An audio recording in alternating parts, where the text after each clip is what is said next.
നാളെ മിക്കവാറും സ്കൂൾ ഉണ്ടാവില്ലെന്നാണ് എനിക്ക് തോന്നുന്നത്. കാണാൻ പോലും പറ്റുന്നില്ല, നല്ല മഴയാട്ടോ. ഇവള് കുഴപ്പമില്ലാത്ത രീതിയിൽ ഞാൻ ക്ലീൻ ആക്കിയിട്ടുണ്ട്.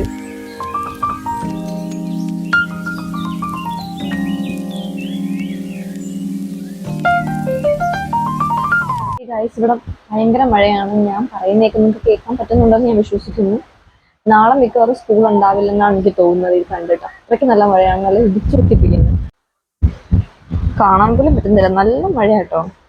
മിക്കവാറും എനിക്ക് നാളെ ക്ലാസ് ഉണ്ടാവില്ല. നാളെ ക്ലാസ് ഉണ്ടാവില്ല മിക്കവാറും.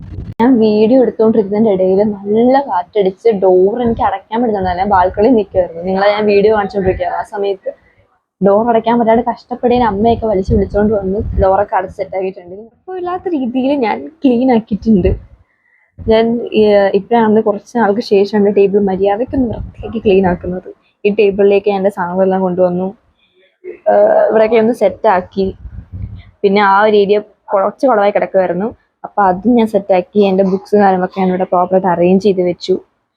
പിന്നെ ഈ ഫ്രണ്ടിലത്തെ ഏരിയ ഒക്കെ ഒന്ന് സെറ്റാക്കി. നമുക്ക് പഠിക്കാനിരിക്കാം. പിന്നെ എൻ്റെ കട്ടിലെ പുറത്താണ് മിക്ക ടെക്സ്റ്റ് ബുക്കുകളും നോട്ട്ബുക്കുകളും ഒക്കെ ഇരിക്കുന്നത്. അതെനിക്ക് ചിലതൊക്കെ എനിക്ക് ഇവിടെ വെക്കാനുള്ളതാണ്, ചിലതൊക്കെ എനിക്ക് സ്കൂളിലേക്ക് കൊണ്ടുപോകാനുള്ളതാണ്. അപ്പോൾ നമുക്ക് അതൊക്കെ സെറ്റാക്കാം. മിക്കവാറും നാളെ ക്ലാസ് ഉണ്ടാവില്ല, അപ്പോൾ എല്ലാം ഇവിടെ തന്നെ ഇരിക്കും. നമുക്ക് പഠിക്കാൻ തുടങ്ങാം.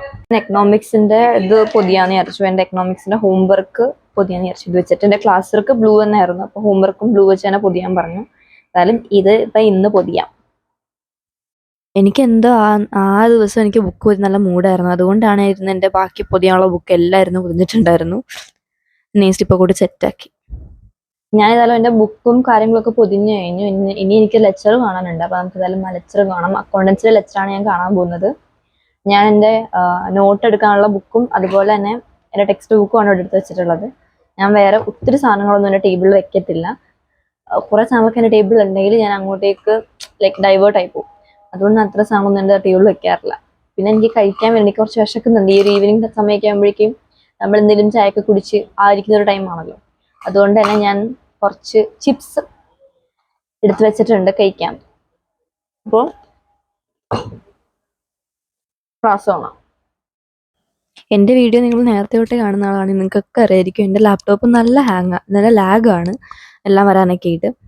അപ്പോൾ ഞാൻ വിചാരിച്ചു ഞാൻ ഓൾറെഡി നോട്ട് എടുത്തിട്ടുണ്ട് എൻ്റെ അക്കൗണ്ടൻസിയുടെ, അപ്പോൾ അതൊക്കെ ഇരുന്ന് വായിക്കാം, ജസ്റ്റ് റിവൈസ് ചെയ്യാൻ സമയത്ത്. അതുപോലെ തന്നെ ടെക്സ്റ്റിൽ മാർക്ക് ചെയ്തിട്ടുള്ള കുറച്ച് കാര്യങ്ങളൊക്കെ ഉണ്ട്, അപ്പോൾ അതൊക്കെ ഒന്ന് വായിക്കാം. അപ്പോഴേക്കും ആയിക്കോളൂ എന്ന് വിചാരിച്ചിട്ട് ഞാൻ ബാക്കി എൻ്റെ പൗച്ചിലുള്ള സാധനങ്ങളൊക്കെ എടുത്ത് ഫുള്ളി സെറ്റാക്കി വെച്ചു. അത് ലോഡാവുന്ന ആ ടൈം വെച്ചിട്ട് ഞാൻ അതെല്ലാം പ്രോപ്പറായിട്ട് എടുത്ത് വെച്ചിട്ടുണ്ടായിരുന്നു. പിന്നെ നിങ്ങൾ കുറച്ചൊരു ടിപ്സും കാര്യങ്ങളൊക്കെ ചോദിച്ചിട്ടുണ്ടായിരുന്നു. സത്യം പറഞ്ഞാൽ ടിപ്പ് പറയാനുള്ള ആ ഒരു ഇതൊന്നും എനിക്കില്ല, എങ്കിലും ഞാൻ പറഞ്ഞുതരാം. എനിക്ക് മനസ്സിലായ കുറച്ച് കാര്യങ്ങളും നിങ്ങൾ യൂസ് ചെയ്യാൻ പാടാത്ത കുറച്ച് കാര്യങ്ങളൊക്കെ ഞാൻ പറഞ്ഞുതരാം. ഏറ്റവും വേസ്റ്റ് ആയിട്ടുള്ള ടെക്നിക്ക് ഉണ്ട് പൊമഡോറോ ടെക്നിക്ക്. അത് എനിക്ക് എന്തറിയാൻ പാടില്ല, എനിക്ക് മാത്രമാണോ ഇങ്ങനെയെന്ന് അറിയാൻ പാടില്ല. എനിക്ക് ഒരിക്കലും അത് വർക്കായിട്ടില്ല. ഞാൻ എപ്പോഴൊക്കെ അത് ട്രൈ ചെയ്യാൻ നോക്കിയിട്ടുണ്ടോ അത് എനിക്കിതുവരെ വർക്കായിട്ടില്ല. അത് നമ്മൾ 25 മിനിറ്റ് ഓളം പഠിച്ചിട്ട് 5 മിനിറ്റ് ബ്രേക്ക് എടുക്കലാണ്. പക്ഷെ 5 മിനിറ്റത്തെ ബ്രേക്ക് കൂടി പോകാറുണ്ട്. ആ സമയം നോക്കി ഞാൻ ഇരിക്കാറുണ്ട്. അങ്ങനെ എനിക്ക് അതൊരിക്കലും വർക്കാവാറില്ല. അപ്പം നിങ്ങൾ ആർക്കെങ്കിലും അത് ട്രൈ ചെയ്തിട്ട് വർക്കായിട്ടുണ്ടെങ്കിൽ ഒന്ന് കമൻറ്റ് ഡൗൺ ചെയ്യുക. പിന്നെ നിങ്ങൾ പഠിക്കാനിരിക്കുന്നതിന് മുമ്പേ നിങ്ങൾ ആ ക്ലാസ്സിന് പഠിക്കുന്നതിന് മുമ്പ് എന്തൊക്കെയാണോ പഠിച്ചിട്ടുണ്ടായിരുന്നത്, അല്ലെങ്കിൽ ആ ലെക്ചർ ഇപ്പം എന്താ എക്സാമ്പിൾ പറഞ്ഞു തരികയാണെങ്കിൽ, ഇപ്പം നിങ്ങളൊരു ചാപ്റ്ററിൻ്റെ പകുതിയോളം പഠിച്ചു, ബാക്കി പകുതി പഠിക്കാൻ പോകുന്നതിന് മുമ്പേ എത്രത്തോളം ആണോ നേരത്തെ പഠിച്ചത് അതൊന്ന് റിവൈസ് ചെയ്യുക. ജസ്റ്റ് ഏതൊക്കെ പോയിന്റ്സ് ആണോ ഉള്ളത് അതൊന്ന് ജസ്റ്റ് ഒന്നും കൂടെ വായിച്ചു നോക്കുകയാണെങ്കിൽ നിങ്ങൾക്ക് കുറച്ചും കൂടെ ക്ലിയർ ആവും. ഇനി ഇതിൻ്റെ കണ്ടിന്യൂവേഷൻ ആണ് പഠിക്കാൻ പോകുന്നത് നിങ്ങൾക്ക് മനസ്സിലാവും. അപ്പോൾ അത് നോക്കുക. നേരത്തെ പഠിച്ചിട്ടുള്ള കാര്യങ്ങളൊന്നും കൂടെ ജസ്റ്റ് റിവൈസ് ചെയ്തിട്ട് കണ്ടിന്യൂ ചെയ്യാം. അത് ചെയ്യാവുന്നതാണ്. പിന്നെ വേറൊരു ടിപ്പ് എന്താണെന്ന് വെച്ചാൽ പ്രോപ്പറായിട്ട് റിവൈസ് ചെയ്യാനുള്ളതാണ് നെക്സ്റ്റ് ടിപ്പ്. ഇതും ആ ടിപ്പ് ഈ ടിപ്പായിട്ട് നിങ്ങൾക്ക് വലിയ വ്യത്യാസം തോന്നില്ലായിരിക്കും, പക്ഷെ സത്യം പറഞ്ഞാൽ പ്രോപ്പറായിട്ട് നമ്മൾ റിവൈസ് ചെയ്തിരിക്കണം. ഇപ്പോൾ ഒരു ചാപ്റ്റർ ഞാൻ ഈ ഒരു വീക്കിൽ കംപ്ലീറ്റ് ചെയ്യുകയാണെങ്കിൽ ആ വീക്ക് തന്നെ 2 ദിവസം കഴിഞ്ഞിട്ട് അതൊന്നും കൂടെ പഠിച്ചു നോക്കുക. ഇപ്പോൾ ഒരു മൺഡേ ഞാൻ എൻ്റെ അക്കൗണ്ടൻസിൻ്റെ ഫസ്റ്റ് ചാപ്റ്റർ തീർത്തെങ്കിൽ വെനസ്ഡേ ഒന്നും കൂടെ ആ ചാപ്റ്റർ എടുത്ത് ജസ്റ്റ് വായിച്ചു നോക്കുകയാണെങ്കിൽ നിങ്ങൾക്ക് അത്യാവശ്യം ഒരു ഐഡിയ കിട്ടും. അതെനിക്ക് ഓർമ്മയുണ്ടെന്ന്. ഒരു പ്രാവശ്യം കൂടെ നോക്കുകയാണെങ്കിൽ അത് സെറ്റായിരിക്കും. പിന്നെ അത് എക്സാമിന് നിങ്ങൾക്ക് വരുമ്പോഴേക്കും റിവൈസ് ചെയ്യാൻ കുറച്ചും കൂടെ എളുപ്പമായിരിക്കും. അപ്പോൾ ആ ഒരു ചാപ്റ്റർ തന്നെ നിങ്ങൾ ജസ്റ്റ് ഒരു 2 റിവിഷൻ കഴിഞ്ഞ് വെക്കണം. റിവിഷൻ മീൻസ് നമ്മൾ വീണ്ടും കാണാപ്പാഠം പഠിച്ചു വെക്കരുത്. അത് ഒരിക്കലും അത് നിൽക്കാൻ പോകുന്നില്ല. നിങ്ങൾ മനസ്സിലാക്കി പഠിക്കുകയാണെങ്കിൽ റിവൈസ് ചെയ്യാനാണെങ്കിലും ഒക്കെ എളുപ്പമായിരിക്കും. പിന്നെ നിങ്ങൾക്ക് എന്തെങ്കിലും ഡൗട്ട് ഉണ്ടെങ്കിലൊക്കെ ക്ലാസ്സിൽ ഇപ്പോൾ ഡൗട്ടൊക്കെ വരികയാണെങ്കിൽ നിങ്ങൾ ടീച്ചറിനോട് ചോദിക്കുക. ഡൗട്ട് വരുന്ന ടീച്ചർ എന്തായാലും പറയാതിരിക്കത്തൊന്നും ഇല്ലല്ലോ, ആരായാലും പറഞ്ഞു തരും. ഇപ്പം ടീച്ചേഴ്സിൻ്റെ അടുത്ത് ധൈര്യമായിട്ട് ചോദിക്കുക, അല്ലെങ്കിൽ നിങ്ങളുടെ ഫ്രണ്ട്സിൻ്റെ അടുത്ത് ചോദിക്കുക. ഫ്രണ്ട്സിൻ്റെ അടുത്ത് ചോദിക്കുന്നതിനെക്കാട്ടും കൂടുതൽ ബെറ്റർ ഞാൻ പറയാം ടീച്ചറിനോട് ചോദിക്കലായിരിക്കും. കാരണം ഫ്രണ്ട്സിനെക്കാട്ടും കൂടുതൽ അറിയാവുന്ന ടീച്ചേഴ്സിന് തന്നെ ആയിരിക്കുമല്ലോ. പിന്നെ നിങ്ങൾക്ക് ടീച്ചേഴ്സ് പറഞ്ഞേക്കാട്ടും കൂടുതൽ ചില സമയത്ത് നല്ല ഫ്രണ്ട്സ് പറഞ്ഞു തരും. ചില ഫ്രണ്ട്സിന് ലൈക്ക് ആ ഒരു പറഞ്ഞു തരാനുള്ള കഴിവുള്ള കുറേ പേരൊക്കെ ഉണ്ട്. നിങ്ങൾ അവരോട് ചോദിക്കുക. ഇതിൽ ഇപ്പോൾ അക്കൗണ്ടൻസിൽ എൻ്റെ ക്ലാസ്സിൽ ബെറ്റർ ആയിട്ടുള്ള ഈ ഒരു കുട്ടിയാണെങ്കിൽ ഞാൻ ഒരു കുട്ടിയോട് ചോദിക്കും, ഇതെനിക്കൊന്ന് പറഞ്ഞു തരാമെന്ന് വെച്ചാൽ ആരും പറഞ്ഞു തരുമല്ലോ. അപ്പം നിങ്ങൾ ഹെൽപ്പ് ചോദിച്ച് വാങ്ങിക്കുക. അതാണ് നിങ്ങൾ ചെയ്യാനുള്ളത്. അല്ലാണ്ട് ആർക്കും മനസ്സിലാവില്ലല്ലോ നിങ്ങൾക്ക് ഇതിന് ഒരു ഇത് വേണം, പറഞ്ഞു തരാൻ ആരെങ്കിലും വേണം എന്നൊന്നും ആർക്കും മനസ്സിലാവില്ലല്ലോ. അപ്പം നിങ്ങൾ അങ്ങോട്ട് പോയി ചോദിച്ച് മനസ്സിലാക്കുക. പിന്നത്തെ ഒരു ടിപ്പാണ്, വീക്കായിട്ടുള്ള സബ്ജക്റ്റിനെ നിങ്ങൾ കുറച്ച് കണ്ട് പഠിക്കാതിരിക്കരുത്. ഞാൻ എക്സാമ്പിൾ പറയുകയാണെങ്കിൽ ഇംഗ്ലീഷ് എൻ്റെ ബോർഡ് എക്സാമിൻ്റെ സമയത്തൊന്നും ഞാൻ വലിയ സീരിയസ് ആയിട്ട് എടുത്തിട്ടുണ്ടായിരുന്നില്ല.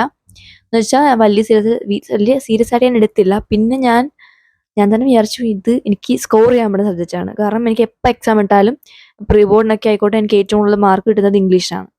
അപ്പോൾ ഞാനൊന്ന് കുറച്ചും കൂടെ നന്നായിട്ട് പഠിക്കാൻ നോക്കുകയാണെങ്കിൽ എന്നെ കൊണ്ട് പറ്റുമെന്ന് എനിക്കറിയാമായിരുന്നു. അങ്ങനെ ഫസ്റ്റ് എക്സാമും കൂടാണ്. അപ്പോൾ അതിൻ്റെ ആ ഒരു ടെൻഷനിലും കൂടാണ് ഞാൻ പഠിച്ചത്. അല്ലെങ്കിൽ ഇംഗ്ലീഷിൻ്റെ നടുക്കങ്ങണം വരുവാണെങ്കിൽ മിക്കവാറും പഠിച്ചിട്ടുണ്ടാവില്ല അത്രയും തന്നെ. ആ ഒരു ടെൻഷനും കൂടെ കയറിയിട്ട് ഞാൻ ഇരുന്ന് പഠിച്ചിട്ടാണ് എനിക്ക് 94 കിട്ടിയത്. അപ്പോൾ ആ രീതി തന്നെ ഇപ്പോൾ എൻ്റെ AI പഠിച്ചിരുന്നെങ്കിൽ എനിക്ക് AIക്ക് നല്ല മാർക്ക് കിട്ടിയില്ല. നിങ്ങൾ മിസ് ഔട്ട് ചെയ്യുന്ന കാര്യങ്ങളാണത്. അതായത് ഈ സിമ്പിളായിട്ടുള്ള സബ്ജക്റ്റ് നിങ്ങൾ ലൈറ്റായിട്ട് എടുത്തിട്ട് ഇത് എനിക്കറിയാം, ഇത് വലുതായിട്ട് നോക്കണ്ടെന്ന് വെച്ചിട്ട് ഇങ്ങനെ വിട്ട് കളയരുത്. എത്രത്തോളം ആ സബ്ജക്റ്റ് സിമ്പിൾ ആണെങ്കിലും നിങ്ങൾ ജസ്റ്റ് ഒന്ന് നിങ്ങളുടെ ഭാഗത്തു നിന്ന് കുറച്ചും കൂടെ എഫേർട്ട് ഇട്ടാലേ അത് നമുക്ക് വല്ലതും നടക്കുകയുള്ളൂ. ഒന്നും ചെയ്യാണ്ടിരുന്നിട്ട് പ്രത്യേകിച്ച് കാര്യമൊന്നുമില്ല. അത് സിമ്പിളാന്ന് പറഞ്ഞിരുന്നിട്ട് പഠിക്കാതിരുന്നിട്ടൊരു കാര്യമില്ലല്ലോ. അതുകൊണ്ട് തന്നെ ജസ്റ്റ് അതൊന്ന് നോക്കുക. ജസ്റ്റ് ഭയങ്കര എളുപ്പം. ഇംഗ്ലീഷൊക്കെ ആണെങ്കിൽ നിങ്ങൾക്ക് നല്ലൊരു സ്കോർ ചെയ്യാൻ പറ്റുന്ന സബ്ജക്റ്റാണ്. ഇപ്പം നിങ്ങൾ 10ലൊക്കെ ആണെങ്കിൽ നിങ്ങളുടെ AI എന്ന് പറഞ്ഞ സബ്ജക്റ്റ് ഭയങ്കരമായിട്ട് സ്കോർ ചെയ്യാൻ പറ്റുന്ന സബ്ജക്റ്റാണ്. അത് ഭയങ്കര എളുപ്പമുള്ള സംഭവങ്ങളാണ്. ഫസ്റ്റ് ചാപ്റ്റേഴ്സൊക്കെ, ഫസ്റ്റ് 2 ചാപ്റ്ററൊക്കെ ഭയങ്കര ഈസി ആയിട്ടുള്ള സാധനങ്ങളാണ്. പിന്നാണ് നിങ്ങൾക്ക് ന്യൂമറിക്കൽസ് ഒക്കെ വരുന്നുണ്ട്. ന്യൂമറിക്കൽസ് ഒക്കെ ഭയങ്കര എളുപ്പമാണ്. ആ ഒരു ഇക്വേഷൻസ് പഠിച്ചാൽ തന്നെ പെട്ടെന്ന് തന്നെ കിട്ടും. ഇക്വേഷൻസ്